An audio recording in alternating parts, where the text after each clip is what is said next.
Imaginez un instant que vous soyez un soldat au Moyen-Âge, pas un chevalier de légende, mais un soldat ordinaire, jeté dans une bataille malgré vous. Tout autour, des milliers d'hommes avancent dans la boue, alors que les flèches commencent à tomber. Dans quelques minutes, le sol sera couvert de sang, et la plupart de ceux qui vous entourent ne reverront jamais leur paisible village. Car la guerre médiévale n'avait décidément rien d'héroïque. Voici donc 100 faits historiques sur la façon brutale de faire la guerre au Moyen-Âge. Soldats au Moyen-Âge.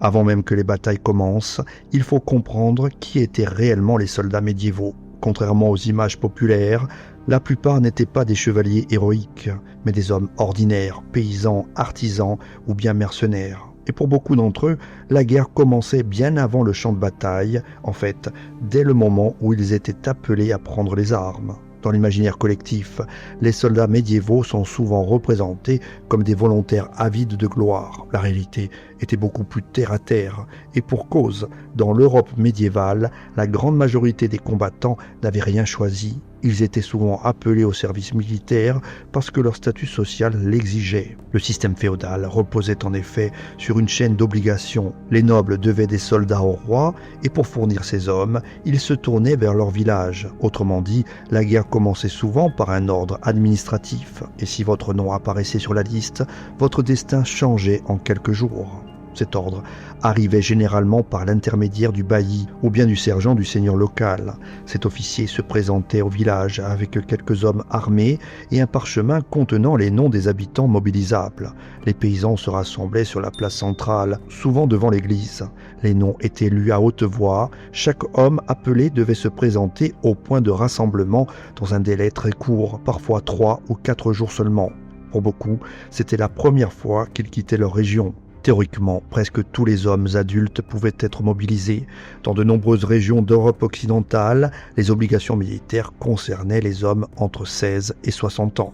En pratique, les officiers privilégiaient les plus jeunes et les plus robustes, généralement entre 18 et 45 ans. Mais lorsque les campagnes tournaient mal et que les pertes augmentaient, ces limites devenaient beaucoup plus souples. Refuser l'appel n'était pas une option réaliste. Dans une société où chacun était connu de ses voisins, disparaître était presque impossible. Les sanctions prévues contre les déserteurs étaient extrêmement sévères. La confiscation des terres, la perte des biens familiaux et parfois même la pendaison étaient prévues par les lois féodales. Le message était clair, mieux valait risquer la mort au combat que subir la justice de son propre seigneur. Dans certaines régions, les sanctions ne frappaient pas seulement l'individu. Le système médiéval pratiquait parfois la punition collective. Si un homme désertait, sa famille pouvait être tenue responsable. Les terres pouvaient être saisies, les amendes imposées aux proches, voire les frères appelés à servir à sa place. Cette pression sociale renforçait l'efficacité de la conscription. Une fois rassemblée, l'armée révélait une réalité très différente de l'image des chevaliers dominants. Les nobles en armure représentaient une minorité. L'essentiel des troupes était constitué de paysans, de journaliers et d'artisans mobilisés temporairement. Ces hommes n'étaient pas des guerriers professionnels. Quelques semaines plus tôt, ils travaillaient encore dans les champs, dans les forges et dans les ateliers. Les soldats expérimentés existaient bien sûr, mais ils formaient une petite élite. Les hommes d'armes et les mercenaires professionnels représentaient souvent moins de 10% d'une armée. Ces combattants avaient l'habitude des campagnes, possédaient un équipement correct et comprenaient les bases du combat collectif. Les paysans mobilisés, eux, découvraient la guerre presque du jour au lendemain. Dans certaines régions, les communautés rurales organisaient néanmoins des exercices militaires. Les autorités encourageaient les hommes à s'entraîner à l'arc ou à la lance après la messe du dimanche. En Angleterre, par exemple, ces entraînements devinrent particulièrement importants pour développer l'usage du longbow, un arc très efficace. Mais dans la plupart des villages, l'entraînement restait irrégulier et superficiel. La formation militaire était donc limitée. Beaucoup d'hommes avaient simplement appris à tenir une lance et à rester en formation. Les notions de tactique, de coordination et de discipline de bataille étaient souvent inexistantes. Lorsque ces paysans se retrouvaient au sein d'une armée composée de milliers d'hommes, ils devaient apprendre les réalités de la guerre directement sur le terrain. Enfin, certaines armées complétaient leur effectif d'une manière particulièrement pragmatique. Des prisonniers pouvaient être en effet libérés en échange d'un engagement militaire. Cette pratique permettait de renforcer rapidement les troupes, mais elle créait aussi des unités très hétérogènes.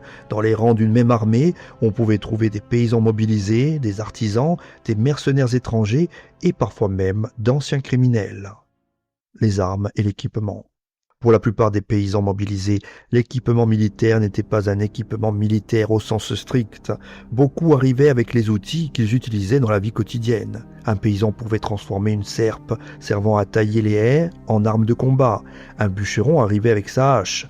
Un artisan apportait un marteau. Ces outils improvisés n'étaient pas conçus pour la guerre, mais dans les rangs d'une levée féodale, ils faisaient souvent office d'arme principale. La lance était de loin l'arme la plus répandue parmi les soldats modestes. Elle présentait deux avantages majeurs. Elle était simple à fabriquer et relativement facile à utiliser. Une longue hampe de bois, une pointe métallique et l'arme était prête. Contrairement à l'épée qui demandait un entraînement et un acier de qualité, la lance permettait à un soldat peu expérimenté de combattre en restant à distance de l'ennemi. L'épée, pourtant emblème de la guerre médiévale dans l'imaginaire moderne, était en réalité beaucoup plus rare parmi les soldats ordinaires.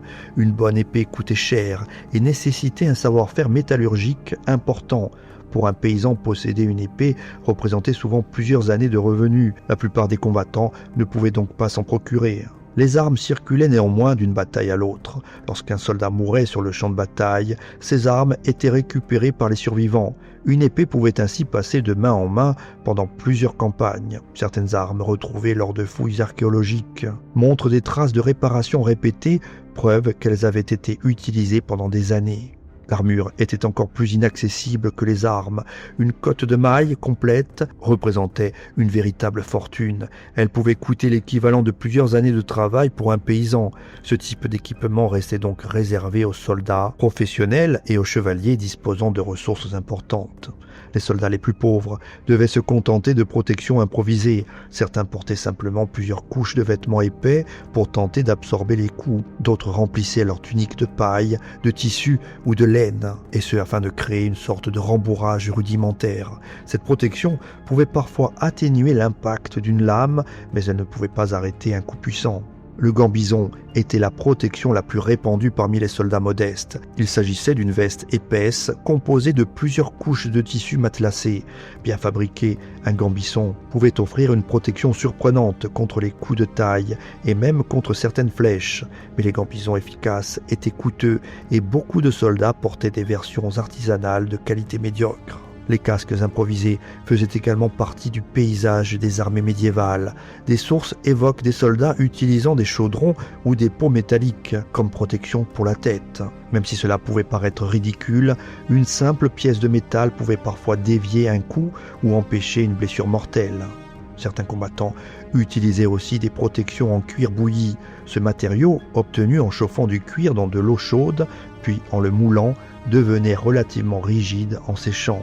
Il offrait une protection légère et peu coûteuse. Ce type d'équipement était particulièrement répandu chez les soldats qui ne pouvaient pas se permettre une armure métallique. Face à ces protections rudimentaires, les chevaliers formaient un contraste frappant. Ils portaient des armures coûteuses, souvent composées de mailles et de plaques métalliques ajustées. Leur équipement était entretenu par des serviteurs ou des écuyers. Dans une même armée, on pouvait donc voir des combattants protégés par plusieurs kilos d'acier se battre aux côtés d'hommes portant simplement des vêtements renforcés. Le chaos des armées. Contrairement à l'image d'armées parfaitement organisées que l'on voit dans les films, les armées médiévales étaient souvent des assemblages improvisés de contingents féodaux.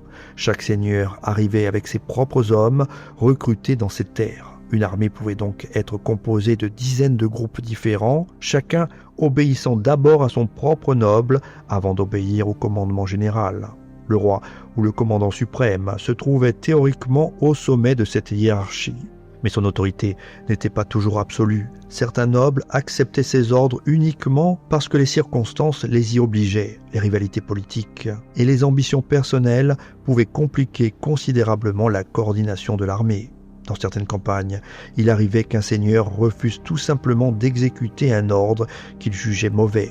Il pouvait retarder ses troupes, les engager trop tard, ou bien décider d'agir indépendamment. Ce genre de tensions internes pouvait transformer une armée en coalition fragile où la loyauté n'était jamais totalement garantie. Un autre problème majeur venait de la diversité linguistique. L'Europe médiévale était un véritable patchwork de dialectes et de langues différentes. Dans une armée anglaise, par exemple, on pouvait trouver des soldats parlant l'anglais, le gallois, le français normand ou bien encore le flamand. Cette diversité rendait la transmission des ordres extrêmement difficile. Sur un champ de bataille bruyant, les cris des officiers étaient souvent impossibles à comprendre pour une partie des soldats. Pour pallier ce problème, les armées utilisaient des instruments sonores comme les tambours, les trompettes ou les cornes. Les bannières jouaient également un rôle essentiel dans la coordination. Chaque noble possédait un étendard facilement reconnaissable. Les soldats pouvaient ainsi se repérer visuellement au milieu de la confusion et savoir vers quel point se rallier si la formation se disloquait. Les armées médiévales comptaient aussi un nombre important de mercenaires. Ces combattants professionnels vendaient leurs services aux plus offrants. Ils étaient souvent mieux entraînés que les levées paysannes, mais leur loyauté dépendait surtout du paiement de leurs soldes. Certaines unités mercenaires devinrent célèbres. Les arbalétriers génois, par exemple, étaient réputés dans toute l'Europe pour leur précision et leur discipline. De nombreux royaumes les engageaient pour renforcer leur armée lors des grandes campagnes. Mais les mercenaires avaient aussi leurs inconvénients. Si leurs soldes n'étaient pas payés, ils pouvaient se mutiner ou quitter l'armée. Dans certains cas, ils changeaient même carrément de camp si l'ennemi offrait une meilleure rémunération. Attention, les armées médiévales n'étaient pas entièrement composées de combattants. Autour d'elles se déplaçait toute une foule de civils, marchands, forgerons, cuisiniers, prostituées ou encore les familles de soldats. Dans certaines campagnes, ces accompagnateurs pouvaient représenter des centaines de personnes supplémentaires qui suivaient l'armée pour vendre des services ou profiter des opportunités économiques créées par la guerre. La marche vers la bataille. Avant même de voir l'ennemi, les soldats médiévaux devaient parcourir de longues distances à pied. Les campagnes militaires pouvaient nécessiter des marches de 50 à 200 km, parfois davantage. Les armées anglaises, durant la guerre de 100 ans, traversaient régulièrement de vastes régions de France avant de retrouver l'ennemi. Ces déplacements duraient souvent plusieurs semaines. Un rythme de marche raisonnable pour une armée médiévale était d'environ 15 à 20 km par jour. Cela pouvait sembler peu, mais ces distances étaient parcourues sur des routes difficiles, souvent en transportant tout son équipement. Pour des hommes déjà mal nourris et peu entraînés, cette progression quotidienne était éprouvante. Les routes médiévales étaient rarement pavées. La plupart du temps, il s'agissait de simples chemins de terre creusés par les charrettes et les animaux. Par temps sec. Ces routes étaient pleines d'ornières et de pierres, mais lorsque la pluie arrivait, elles se transformaient rapidement en épais bourbiers. La boue était l'un des pires ennemis des soldats. Dans certaines régions d'Europe du Nord, elle pouvait atteindre la cheville ou même le genou. Marcher dans ces conditions devenait un effort constant. Chaque pas devenait une lutte pour arracher son pied du sol. Les chaussures des paysans n'étaient pas conçues pour ce type de campagne. Elles étaient souvent faites de cuir mince et s'usaient rapidement. Après quelques jours de marche dans l'humidité et la boue, beaucoup commençaient à se déchirer ou à perdre leurs semelles. Lorsque les chaussures cédaient complètement, les soldats se retrouvaient à marcher pieds nus sur des routes couvertes de pierres, de racines et de débris. Cela provoquait rapidement des blessures. Des ampoules apparaissaient, puis des plaies ouvertes qui pouvaient facilement s'infecter. Les infections aux pieds, justement, représentaient un danger réel. Sans soins médicaux efficaces, une simple blessure pouvait se transformer en infection grave. Les jambes enflammaient, la fièvre apparaissait et certains soldats mouraient avant même d'avoir atteint le champ de bataille. Le climat rendait la marche encore plus difficile. La pluie trempait les vêtements de laine qui devenaient lourds et froids. Les soldats marchaient pendant des heures avec des habits humides collés à la peau. Même en été, l'hypothermie pouvait apparaître après plusieurs jours passés dans ces conditions. À l'inverse, certaines campagnes se déroulaient sous une chaleur intense, notamment dans le sud de la France ou en Espagne. Les soldats marchaient alors sous un soleil brûlant avec peu d'eau potable. La déshydratation et les coups de chaleur faisaient régulièrement des victimes. Dans de nombreuses campagnes médiévales, les pertes dues aux maladies et à l'épuisement étaient considérables. C'est le cas notamment lors de la bataille de Hattin. En effet, l'armée croisée marcha plusieurs jours sous la chaleur de juillet en Galilée, avec très peu d'eau. Les forces de Saladin contrôlaient les points d'approvisionnement et harcelaient les colonnes en marche. De nombreux chroniqueurs rapportent que les soldats croisés arrivèrent sur le champ de bataille déjà épuisés par la soif et la chaleur. Certains mourant même avant que le combat principal ne commence. Et les maladies dans les armées. Dans les armées médiévales, la maladie tuait souvent plus de soldats que les combats. Les conditions sanitaires étaient désastreuses. Des milliers d'hommes regroupés dans des camps improvisés, sans véritable système d'hygiène. Dans ces environnements, les épidémies pouvaient se propager à une vitesse impressionnante. La dysenterie était l'une des maladies les plus redoutées par les soldats. Elle se propageait principalement à cause de l'eau contaminée et de la nourriture souillée. Les symptômes étaient violents, diarrhée constante, déshydratation rapide et douleurs abdominales intenses. Dans une armée en marche, cette maladie pouvait décimer des unités entières. Les sources d'eau utilisées par les armées étaient rarement sûres. Les soldats buvaient souvent dans des rivières, des étangs ou bien dans des puits dont la qualité était inconnue. Les animaux s'y abreuvaient également et il n'était pas rare que des cadavres ou bien des déchets contaminent ces points d'eau. Les latrines improvisées aggravaient la situation. Dans les camps militaires, les soldats creusaient parfois de simples fosses pour leurs besoins, mais ces fosses débordaient rapidement et l'environnement autour du camp devenait extrêmement insalubre. Les insectes et les bactéries se multipliaient dans ces conditions. Les poux constituaient un autre problème majeur. Ces parasites vivaient dans les vêtements et les cheveux des soldats et ils se reproduisaient rapidement. Presque tous les combattants en étaient infectés. En plus de provoquer des démangeaisons constantes, les poux pouvaient transmettre des maladies graves comme par exemple le typhus. Le typhus, justement, provoquait de fortes fièvres, des maux de tête violents et un délire progressif. Une fois la maladie installée, la mort pouvait survenir en quelques jours seulement. Lorsque le typhus apparaissait dans un camp militaire, il se propageait très rapidement parmi les soldats. Les insectes proliféraient également autour des armées. Les mouches, attirées par les déchets et les cadavres, se posaient sur la nourriture et les blessures ouvertes. Cela augmentait considérablement les risques d'infection. Les blessures mineures devenaient rapidement dangereuses. Une simple coupure ou une ampoule pouvait s'infecter dans cet environnement. Sans antiseptiques ni antibiotiques, les infections se développaient rapidement et pouvaient devenir mortelles. Les chroniqueurs médiévaux mentionnent souvent des armées affaiblies par la maladie avant même la bataille. Dans certaines campagnes, les pertes dues aux épidémies dépassaient largement celles causées par les combats eux-mêmes. Bien souvent, ces armées handicapées devaient reporter ou abandonner la bataille. Pendant le siège d'Acre, qui débute en 1189, des chroniqueurs rapportent que des milliers de soldats furent frappés par des épidémies dans les camps autour de la ville, provoquant des pertes considérables avant même que les combats décisifs ne commencent. La veille de la bataille. La veille d'une grande bataille, les camps militaires changeaient d'atmosphère. Les soldats savaient que le combat approchait et que beaucoup d'entre eux ne survivraient pas au lendemain. Cette attente créait une tension palpable dans tout le camp. Les conversations devenaient plus rares et l'inquiétude se lisait sur les visages. La religion occupait alors une place centrale. Les prêtres circulaient parmi les soldats pour entendre leurs confessions. Les hommes faisaient la queue pour avouer leurs fautes et obtenir l'absolution. Mourir avec une âme purifiée était considéré comme essentiel pour accéder au salut.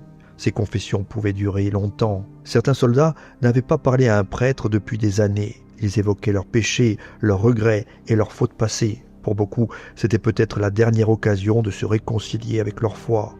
Après les confessions, des messes étaient célébrées en plein air. Des milliers d'hommes pouvaient s'agenouiller dans la boue pendant que les prêtres bénissaient l'armée. Les sermons rappelaient souvent que Dieu soutenait leur cause et que mourir au combat pouvait être considéré comme un sacrifice honorable. Malgré ces rites religieux, la peur restait omniprésente. Beaucoup de soldats étaient terrifiés. Certains priaient toute la nuit, répétant les mêmes prières encore et encore, espérant trouver un peu de réconfort dans la foi. La nourriture devenait difficile à avaler, l'angoisse coupait l'appétit. Certains hommes tentaient de manger un peu de pain ou bien de boire de la bière légère pour reprendre des forces, mais leur estomac se rebellait souvent sous l'effet du stress. Dans les camps, il n'était pas rare que des soldats vomissent ou aient des troubles digestifs provoqués par la peur. Ces réactions étaient connues et relativement courantes. Personne ne s'en moquait vraiment, car presque tous ressentaient la même angoisse. Certaines amitiés se renforçaient durant cette nuit. Des hommes qui avaient partagé la marche et les épreuves se parlaient longuement. Ils demandaient parfois à leurs compagnons de transmettre un message à leur famille si l'un d'eux ne survivait pas. Les tentatives de désertion étaient également plus fréquentes la veille de la bataille. Ainsi, des soldats tentaient de quitter le camp dans l'obscurité, espérant disparaître avant le combat. Les commandants en étaient conscients et renforçaient les gardes autour du camp. Lorsque l'aube approchait, le camp devenait étrangement silencieux. Beaucoup d'hommes n'avaient presque pas dormi. Certains fixaient simplement le ciel, qui commençait à s'éclaircir. Ils savaient qu'au lever du soleil, ils devraient se mettre en formation et affronter l'ennemi. Le début de la bataille. Au matin de la bataille, les armées se mettaient lentement en formation. Des milliers d'hommes prenaient place dans de longues lignes serrées. Les chevaliers se regroupaient souvent sur les flancs ou à l'avant, tandis que l'infanterie formait le cœur de l'armée. Les bannières colorées des seigneurs se dressaient au-dessus des rangs, servant de point de repère dans cette masse humaine. Les soldats devaient rester alignés malgré la nervosité et la fatigue. Certains ajustaient leurs armes, d'autres resserraient leurs ceintures ou vérifiaient leur protection. Les officiers circulaient le long des rangs pour rappeler les ordres et encourager les hommes. Dans ce moment suspendu, chacun observait l'armée ennemie qui se déployait au loin. Souvent, les archers ouvraient le combat. Placés à l'avant ou sur les côtés de l'armée, ils tiraient les premières volées de flèches. Les archers anglais, notamment durant la guerre de 100 ans, étaient réputés pour leur rapidité. Un archer expérimenté pouvait tirer plusieurs flèches en quelques dizaines de secondes. Ces premières volées avaient un effet autant psychologique que militaire. Voir des centaines de flèches obscurcir le ciel et retomber sur les lignes adverses était une expérience terrifiante. Les soldats levaient leurs boucliers ou tentaient de se protéger derrière leurs camarades, tandis que certains étaient frappés avant même que la mêlée ne commence. Les flèches n'étaient pas toujours capables de percer les meilleures armures, mais elles restaient dangereuses. Elles pouvaient atteindre les zones moins protégées du corps, comme le visage, les jambes ou les articulations. Même lorsqu'elles ne tuaient pas, elles pouvaient blesser ou désorganiser les formations. Après ces échanges à distance, les armées commençaient à avancer. Les soldats progressaient lentement, parfois en silence, parfois en criant pour se donner du courage. Le bruit des pas, des armes et des armures créait une rumeur sourde qui montait progressivement. Les cris de guerre apparaissaient souvent à ce moment-là. Chaque armée possédait ses propres slogans ou appels, parfois le nom d'un saint, parfois celui du roi ou du seigneur. Ces cris servaient à galvaniser les soldats et à impressionner l'adversaire. Les instruments militaires jouaient aussi un rôle important. Les trompettes, les cornes et les tambours permettaient de transmettre certains ordres. Dans le tumulte du champ de bataille, ces signaux sonores étaient parfois le seul moyen de coordonner les mouvements des troupes. À mesure que les deux lignes se rapprochaient, la tension devenait presque insoutenable. Les soldats voyaient désormais les visages de leurs adversaires. Certains reconnaissaient les couleurs des bannières ennemies ou apercevaient les armures brillantes des chevaliers adverses. Puis venait le moment du choc. Les lignes se heurtaient brutalement dans un fracas de bois, de métal et de cris. À partir de cet instant, l'ordre des formations disparaissait souvent rapidement. La bataille cessait d'être une manœuvre organisée et devenait une mêlée violente où chaque soldat luttait pour survivre. La réalité du combat. Une fois les lignes entrées en contact, la bataille cessait rapidement d'être une formation ordonnée. Les soldats se retrouvaient comprimés dans une masse compacte d'hommes, de boucliers et d'armes. Les chroniques décrivent souvent ces combats comme une poussée collective où chacun tentait d'avancer tout en empêchant l'ennemi de percer la ligne. Dans cet espace très réduit, manier une arme devenait difficile. Les longues lances pouvaient se briser ou rester coincées entre les corps. Beaucoup de combattants se retrouvaient alors à utiliser des armes plus courtes, comme des dagues, des haches ou bien des marteaux de guerre, pour frapper à très courte distance. Le bruit de la bataille était assourdissant. Les coups portés contre les boucliers, les cris des blessés, les ordres hurlés par les officiers et le fracas du métal formaient un vacarme continu. Certains chroniqueurs expliquent que ce bruit pouvait désorienter les soldats, rendant difficile toute communication. La visibilité devenait également très limitée. La poussière soulevée par les mouvements des troupes, la fumée parfois présente et la densité de la mêlée empêchaient souvent de voir clairement ce qui se passait quelques mètres plus loin. Beaucoup de combattants ignoraient même l'évolution globale de la bataille.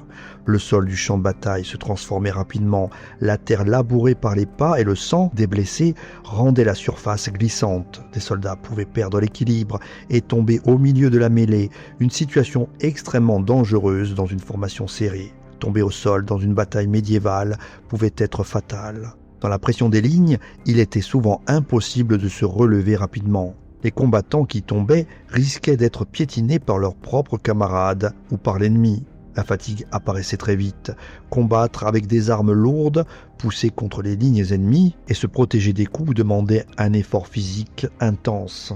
Même les soldats entraînés pouvaient être épuisés après quelques minutes de combat intense. Certaines blessures n'étaient pas immédiatement mortelles, mais rendaient un soldat incapable de continuer à se battre. Une coupure profonde, un bras brisé ou bien une flèche plantée dans une jambe pouvaient suffire à retirer un combattant de la mêlée. Dans de nombreuses batailles médiévales, le moment le plus meurtrier survenait lorsque l'une des armées commençait à céder. Une fois la formation rompue, les soldats en fuite devenaient des cibles faciles pour l'ennemi qui les poursuivait. Dans certaines batailles médiévales, les soldats mouraient sans même avoir reçu un coup d'arme. Lors de la bataille de Visby en 1361, sur l'île suédoise de Gotland, des fouilles archéologiques ont mis au jour des fosses communes contenant des centaines de combattants encore en armure. Les blessures observées sur les squelettes montrent que beaucoup furent frappés aux jambes et aux bras, zones souvent moins protégées par les armures médiévales. Après la bataille. Lorsque la bataille prenait fin, le champ de bataille offrait un spectacle terrifiant. Des centaines, parfois des milliers de corps jonchaient le sol. Des armes brisées, des boucliers abandonnés et des morceaux d'armure étaient dispersés partout. Les survivants, encore sous l'effet de l'adrénaline, tentaient de comprendre ce qui venait de se passer. Très rapidement, les soldats commençaient à fouiller les corps. Cette pratique n'était pas considérée comme honteuse. C'était une manière normale de récupérer du matériel précieux. Les armes, les ceintures, les bourses et parfois même les vêtements des morts étaient récupérés. Les armures représentaient un butin particulièrement recherché. Une cotte de maille ou un casque de bonne qualité pouvait valoir une petite fortune. Les soldats qui trouvaient ce type d'équipement pouvaient le revendre ou bien l'utiliser lors des campagnes suivantes. Les chevaliers capturés avaient souvent un destin différent. Contrairement aux soldats ordinaires, ils pouvaient être faits prisonniers afin d'être échangés contre une rançon. Leur statut social les protégeait en partie, car leurs familles pouvaient payer pour leur libération. Ces rançons pouvaient atteindre des sommes considérables. Certaines familles nobles devaient vendre des terres ou bien contracter des dettes importantes pour récupérer un parent capturé sur le champ de bataille. Les soldats ordinaires, en revanche, bénéficiaient rarement de ce traitement. Lorsqu'ils étaient capturés, ils étaient souvent tués sur place ou laissés pour morts. Leur vie avait peu de valeur aux yeux des vainqueurs. Les blessés étaient parfois soignés par des chirurgiens de campagne. Ces praticiens tentaient d'extraire les flèches, de nettoyer les plaies ou bien de stopper les hémorragies. Mais leur connaissance médicale restait limitée et les infections étaient fréquentes. Les amputations étaient l'un des traitements les plus courants pour les blessures graves.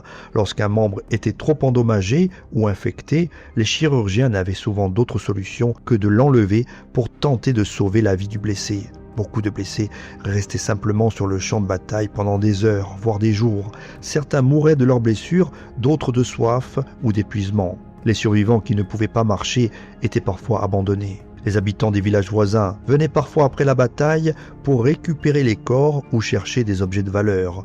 Pour les populations locales, ces champs de bataille représentaient à la fois une tragédie humaine, mais également une source de revenus récupérables. Les survivants de la guerre. Pour les soldats qui survivaient à une bataille, la guerre ne se terminait pas immédiatement. Une fois le champ de bataille abandonné, beaucoup de combattants devaient simplement rentrer chez eux par leurs propres moyens. Il n'existait pas de système organisé pour rapatrier les soldats. Ceux qui pouvaient encore marcher prenaient la route, parfois seuls, parfois en petits groupes. Le voyage de retour pouvait durer plusieurs semaines. Les soldats devaient parcourir les mêmes routes difficiles qu'à l'aller, souvent avec des blessures, de la fatigue et très peu de provisions. Certains mouraient pendant ce trajet, incapables de supporter l'effort après les combats. Les routes restaient dangereuses, même après la bataille. Les bandits et les groupes armés profitaient souvent du chaos provoqué par les guerres pour attaquer les voyageurs isolés. Un soldat blessé transportant du matériel ou un butin pouvait ainsi devenir une cible facile. Les blessures laissées par les combats changeaient souvent la vie des survivants. Les soldats perdaient un bras, une jambe ou l'usage d'un œil. Dans une société où le travail physique était essentiel pour survivre, ces handicaps rendaient la vie quotidienne extrêmement difficile. Certains vétérans souffraient également de traumatismes psychologiques.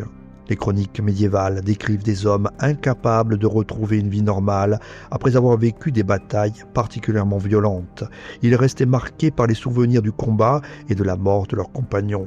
Pour les paysans, l'absence prolongée pendant la guerre pouvait aussi avoir des conséquences économiques graves.